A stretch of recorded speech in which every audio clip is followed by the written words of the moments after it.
This is Russell Tackett with HydraForce, the Sales and Application Engineer. Today I want to start a three-part series on programming the ECU-0809 using code assist. Part is going to be how to create the backbone file for this project. The backbone file is used to determine all the inputs and outputs up to the controller. It's used to determine CAN communications, both J1939 and CAN open, between the outside world and the controller, and basically setting up the file to start with code assist. 2 will be creating the code assist file. Part 3, creating the service tool for this project. So part 1 about the ECU-0809. ECU stands for Electronic Control Unit. 809 tells us 8 outputs, 9 inputs. It has a cast enclosure, the 35-pin amp-SIL connector, LED right in the middle of the enclosure there that is programmable, so it can charge for different blink rates and such. There's a CAN port that's capable of either CAN open or J1939, and you're using code assist 2.3. Operate 8.5 to 33 volts, so it's ideal for 12 or 24 volt systems. Has an environmental protection rating of IP67, tip of -40 to +85C, and it is CE certified. Okay, let's get rid of this. So basically, you're going to go to our portal, and you're going to download the Cortex suite, electronics portal. Portal is at www.hydraforce.com, and there's a services and support section where you'll go into electronics portal. If you're not already a member, you'll be required to give your contact information, and you send that off to HydraForce, and they approve you, and then you get a temporary password to get onto the portal. But after that happens, you'll be able to go on and under the CU section, select the Cortex suite. There, you're going to download and install ECU Backbone version 2. You're going to install HF Impulse. You'll install the CAN adapters and drivers, and of course the code assist. After that installed everything, you'll start up Backbone version 2, and this is what it'll look like. I've got and added the unit, and that's what this one is here on the left. If I do a mouse click and do a unit settings, which they hit Add Unit, this is the window that will come up. The template is for an 0809. So at this time on Backbone version 2, the 0809 is the only controller that you can use to access that. Functional version, they're all generic. This version right now it's 2.3. There are preparations in process working for to version 3.5, but that's not available yet. Then name it whatever you like. I've just called it ECU_1. That's the standard name. When I click this icon, I get this other window that comes up that has many tabs across the top of it, and we're going to go through all these tabs. So tab. No ID offset. For CAN open, if you add a certain amount of note to it, it has to have an offset. So this is just a standard number. Action version, if you had the inkling to put, revision A, revision B, revision 12, whatever, you could do that here. PLC file. This is for when we are downloading multiple versions of the backbone file if we made some modifications. It's easier to overwrite the old PLC PRG file. That's a file in code assist that tells the code how to execute logic that you've written. J1939, we keep that checked because the template code we'll look at in a little bit. Actually, in part 2, we'll have a template section for J1939, so we need to have that functionality going. And events is more if we are tying in a particular display that we don't support anymore. So this is just for legacy users that still may need this in here. The CAN, we mentioned before, it only has one CAN port right now. So the utilization, so we can receive either short, extended, or both messages. The messages are CAN open, extend messages, or J1939. So we want both, so that's just selected. The 250 rate, 250 baud, is usually the different rates that you could select if you wanted to, from 125 to 1 megabit. So that we're configuring this controller to be a CAN open node of 1. If you had multiple 809s in the system, you may change those numbers.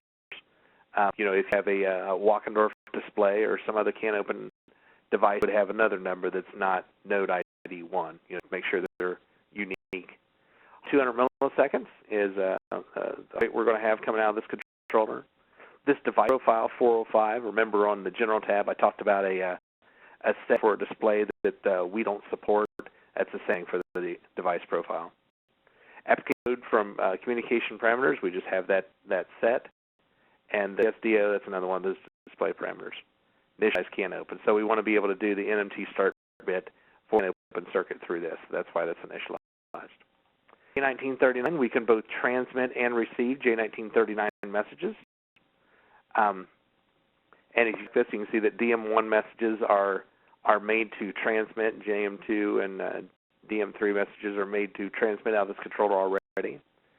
If we add another J1939 message, such as 61444, if we wanted to monitor speed coming out of our controller, we come in here and say, okay, I want to add a PGN. Fill name, I could key in EEC1 and select. When I do that, you can see that all the parameters that is the J1939-71 standard is in our backbone file.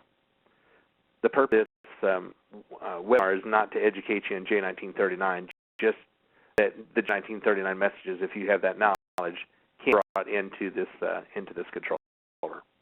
Okay. Go ahead and delete that to keep my file consistent. Diagnostics. Different bits that you can monitor through these G system OK variables. And you have the parameters here if you wanted to, and then select whether you want those things active or not. Object-oriented PDOs or TDOs and RPDOs all deal with can open communications and how we set up a service tool. Now I have various variables that deal with the service tool. If I expand out, we stick 1Y, given a value of 2200. It's a parameter, so it's something that we can write values to the controller, and they stay retentive on a power cycle. You can see the sub-index 1 through 5. I'm looking at signal minimum of the joystick. I've got a description here.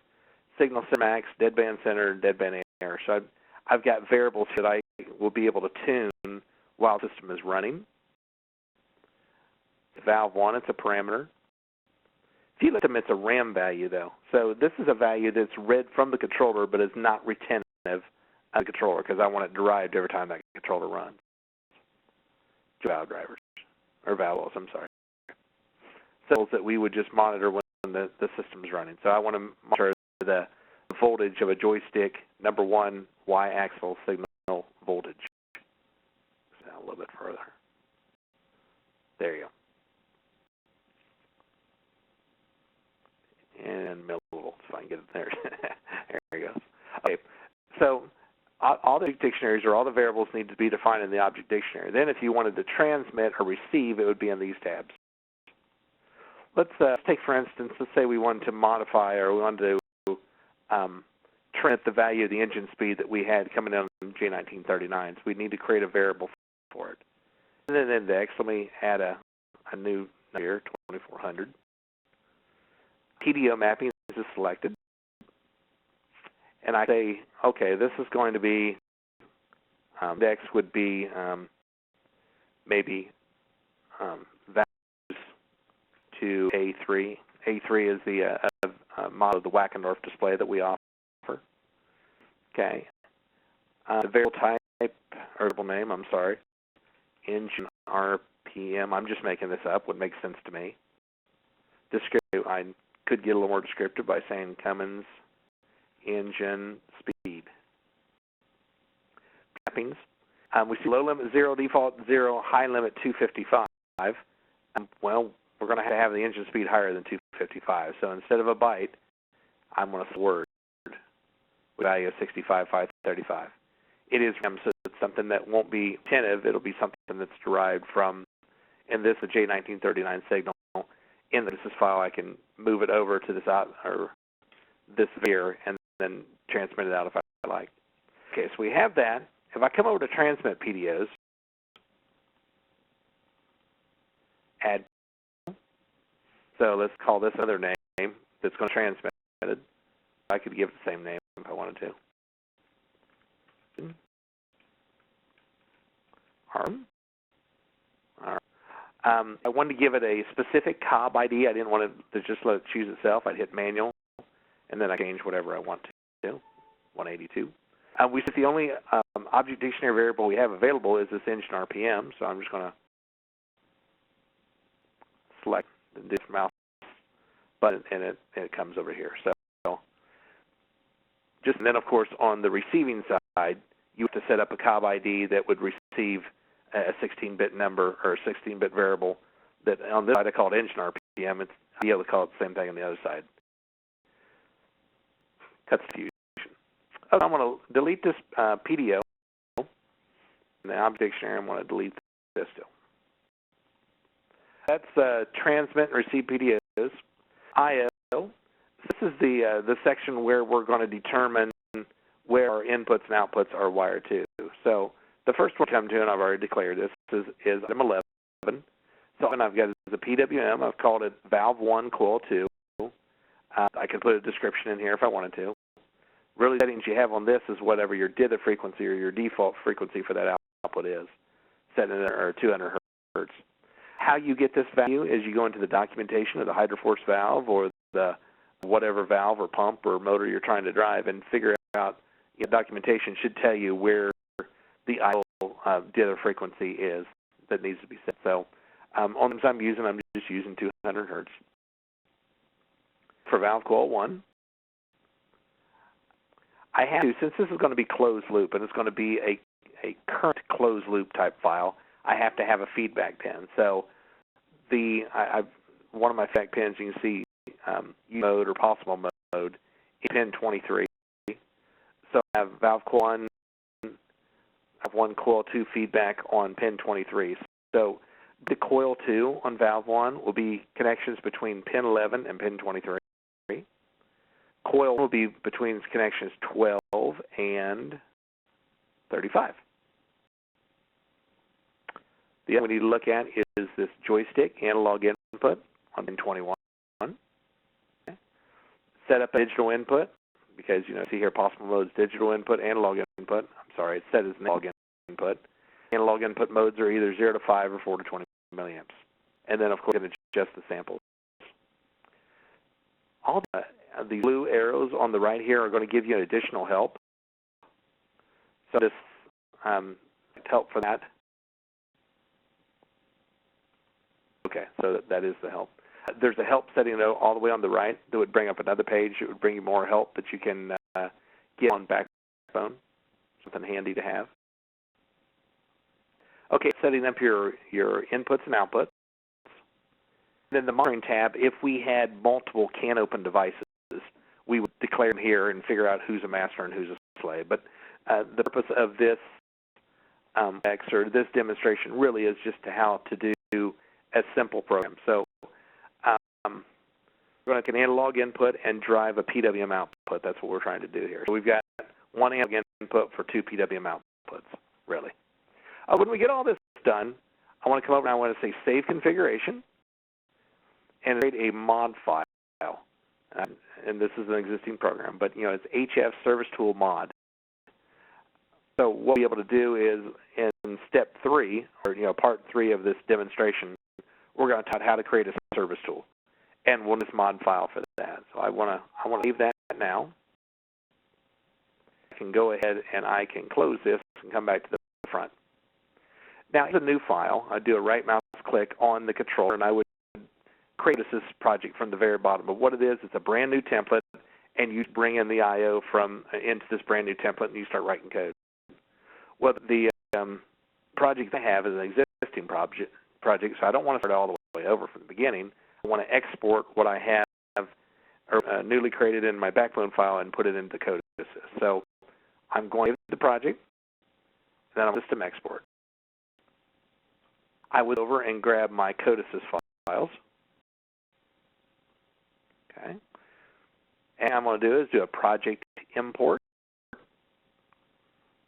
And we created a file called ECU-01, ECU_1.exe.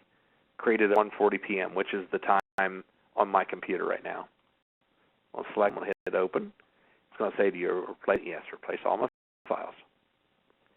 Completed, come in. First thing, I'll come over to resources, look at I/O. We notice that the I/O, we'll go ahead and open up this backbone file again. The I/O is what we had created here. So I've got a PWM show valve coil 1, or valve 1 coil 2, valve 1 coil 2. So I've got a frequency. The frequency, as you recall, the default frequency was set to 200 hertz. So this allows you to frequency live in your application if you needed to. What we're going to use to actually drive this out to the coil. And of course, we've got a analog input, joystick 1, Y1 Y-axis, which is this, and 2 feedback pins. We have, if you recall, on the object dictionary, we had over there. So OD1 parameters. So signal center, signal max, that's these values here. Dead center and deadband error, those values there. And then had coil, IMIN, IMAX for coil 1, coil 2, which are close that. Look at open VARs. Remember, we had sys volts, which is volts right here. Rep volts, temp.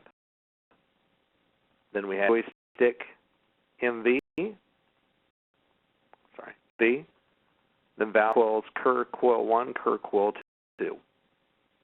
So all of it has been brought over into this piece of code.